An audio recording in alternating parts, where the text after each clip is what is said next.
এই মুসলমান ভাইরা সাবধান হয়ে যান। বাড়িওয়ালা ঘুমাইলে চোর ঢুকে মালামাল নিয়ে যায়। মুসলমান তোমরা ঘুমাইয়া থাকলে তোমাদের ঈমান বাংলাদেশে চুরি করার ষড়যন্ত্র শুরু হয়েছে।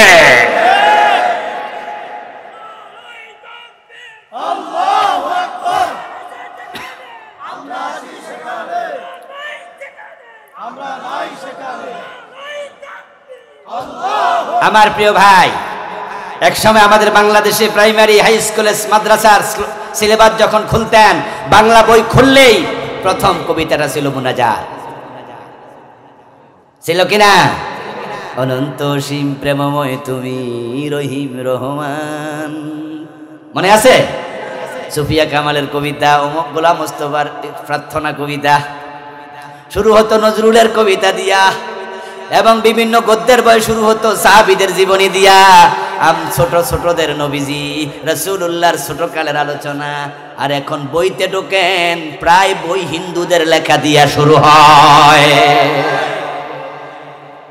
আপনাদের বাড়িতে কি লেখাপড়া করে না ফলাফান? হ্যাঁ, বই খুলে দেখবেন। মুসলমানের সেই কবিতা, সেই গদ্য এখন অধিকাংশ জায়গায় পিছনে চলে গেছে, কিছু কিছু জায়গায় একবারেই বাদ। ও মুসলমান, ঘুমায়া থাকো না, ঈমান কেড়ে নিয়ে যাবে। এখন সিলেবাস যারা বানায় তারা হয়তো নাস্তিক। অধিকাংশের কথা বলছি, 2-4 জন বালা কুলাইতে পারে না। একটা কমিটির লোক যদি 10 জন থাকে, 2 জনের কথা কি গ্রহণযোগ্য হবে? 8 জন একদিকে ঠেললে বাকি 2 জন চুপ। হয়তো নাস্তিক, না হয় হিন্দু। হিন্দুদের সাথে আমাদের কোনো বৈরিতা নাই, তারা আমাদের দেশের নাগরিক, সব অধিকার তাদের আছে। আমরাও তাদেরকে একসাথে বাজারে যাব, খরচ করব, ভালোবাসবো। হিন্দু অসুস্থ হলে প্রয়োজনে রক্ত লাগলে রক্ত দিতে রাজি হব, কোনো বৈরিতা নাই। তাদেরকে আমরা পছন্দ করি না, কিন্তু তারা আমাদের ইমানে হামলা চালাবে, এটা আমরা মেনে নেব না। এটা আমরা মেনে নিতে, হয়তো নাস্তিক, না হয় হিন্দু, অধিকাংশ। এজন্য কয়েকদিন আগে গত বছর সিলেবাসে ঢুকাইছে বিবর্তনবাদ, কুফর। 2023 সনের জানুয়ারি মাসের 1 তারিখ বই উৎসব হলো। বই হাতে পাওয়ার পরে আমরা দেখি ক্লাস 6-এর বইতে ঢুকাইছে মানুষ নাকি বান্দর ছিল, বানর থেকে মানুষ এসেছে। ডারউইনের এই আকীদা হলো কুফরি, কারণ কোরআনের আকীদা হলো মানুষের প্রথম পুরুষ হযরত আদম। এত ওজনের কোরআন শরীফ আনছেন, তোলাও দিতে পারি না। হ্যাঁ, এটা 1-1.5 কেজি। আমার দোস্ত ডারউইন গবেষণা করে নাকি দেখছে মানুষ এক সময় বান্দরা ছিল, গাছে গাছে লাফালাফি করতে করতে লেজ পড়ে গেছে। তারপরে কোনো একদিন ধাক্কা দিয়ে এমনি খারাইছে আর বেড়া হয়ে গেছে। আমাদের একজন কোরআনের মুফাসসির, তিনি শহীদ হয়েছেন, মারা গেছেন, তিনি বলেছিলেন ডারউইন এই মতবাদ লেখার আগে কি পরিমাণ গাঁজা খাইছে আল্লাহ জানে, সুস্থ মাথা থেকে থিওরি আসতে পারে না। আর যেটা খাইছিল ওইটা আর তো মেয়াদা ছিল না। আচ্ছা, বান্দর থেকে যদি মানুষ হইতো, এখন দেশে বান্দর আছে না নাই? তো মানুষ হয়েছে কয়টা? আশ্চর্য, মানুষের চেহারার সাথে বান্দরের চেহারার কিছু মিল আছে। তাই বলে আপনি বলে দেবেন যে বান্দর থেকে মানুষ হয়েছে, তাহলে বোয়াল মাছের সাথে পাবদা মাছের মিল আছে, তাই বুঝি বলবেন যে একসময় পাবদা মাছ বোয়ালা ছিল, পরে পাবদা মাছ হয়ে গেছে। আল্লাহ তাআলা সূরা নিসাতে কি বললেন? ইয়া আইয়ুহান নাসু তাকু রাব্বাকুম আল্লাযী খালাকাকুম মিন নাফসিন ওয়াহিদা ওয়া খালাকা মিনহা যাওজাহা ওয়া বাসসা মিনহুমা রিজালান কাসীরান ওয়া নিসা। ও মানুষেরা, তোমাদের আল্লাহকে ভয় করো, রবকে ভয় করো, আর জেনে রাখো তিনি তোমাদেরকে একটা প্রাণ থেকে সৃষ্টি করেছেন। যা থেকে সৃষ্টি করেছেন তার স্ত্রীকে। প্রথম প্রাণ আদম, ওনার বাম পাজরের হাড্ডি থেকে বানাইছে ওনার স্ত্রী। তারপরে 2 জন থেকে কোটি কোটি মানুষ। তাহলে মানুষের শুরুটা বান্দর থেকে না আদম থেকে? এই কথা বললেন কে? আর ডারউইন কি বলল? এখন আমরা কারটা গ্রহণ করব? কেউ যদি ডারউইনেরটা গ্রহণ করে আল্লাহটা বাদ দেয়, সে মোমেন না কাফের? তো এটা সিলেবাসে ঢুকাইলো কারা?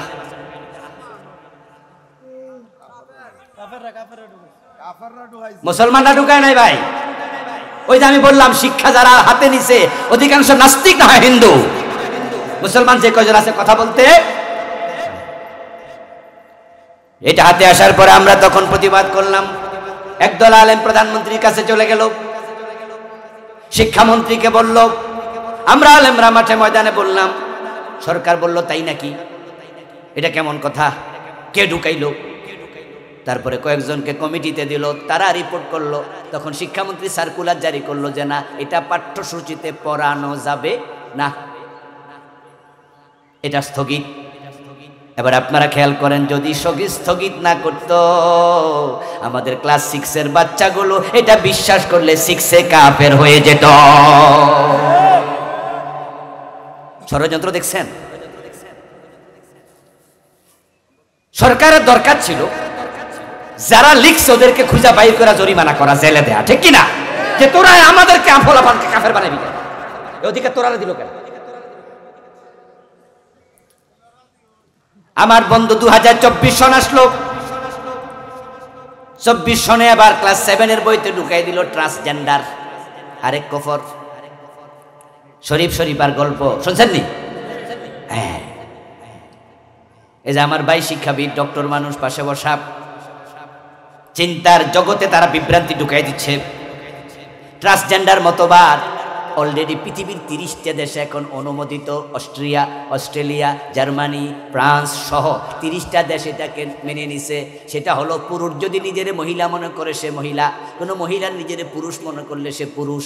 তাহলে উনি হলো মহিলা, আমি হলাম পুরুষ। এখন আমি বললাম যে না, আমিও মহিলা, তাহলে দুইজন মহিলা। এখন তারা যদি নিজেরা বিয়ে করতে চায়, মেয়ের বিয়ে করবে, ছেলের বিয়ে করবে, এটা তাদের দেশে অনুমোদন, যেটার নাম সমকামিতা। যে অপরাধের কারণে লূত আলাইহিস সালামের জাতিকে আল্লাহ উল্টাইয়া দিছে, সেটা বাংলাদেশে ঢুকাইয়া দিছে।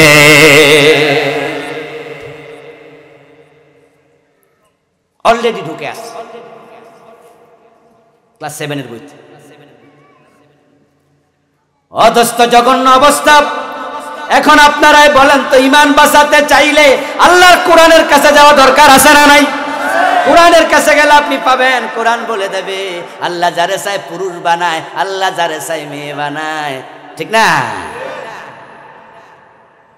ওয়ালা তাবদীলা লিখালকিল্লাহ, আল্লাহ সৃষ্টির মাঝে কোনো পরিবর্তন করা যাবে না।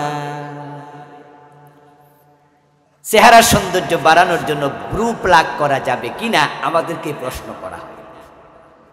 দাঁতের সৌন্দর্য বাড়ানোর জন্য দাঁত মাঝখানে ফাঁক করে চিকন ফাঁক করা যাবে কিনা আমাদের প্রশ্ন করা হয়।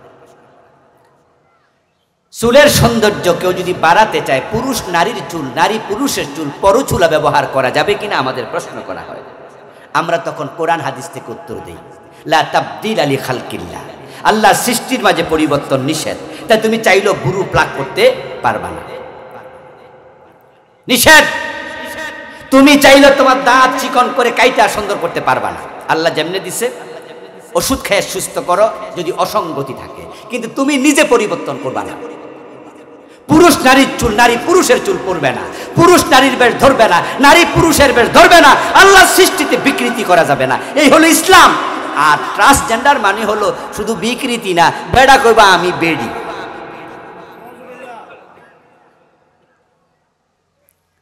কি আশ্চর্য!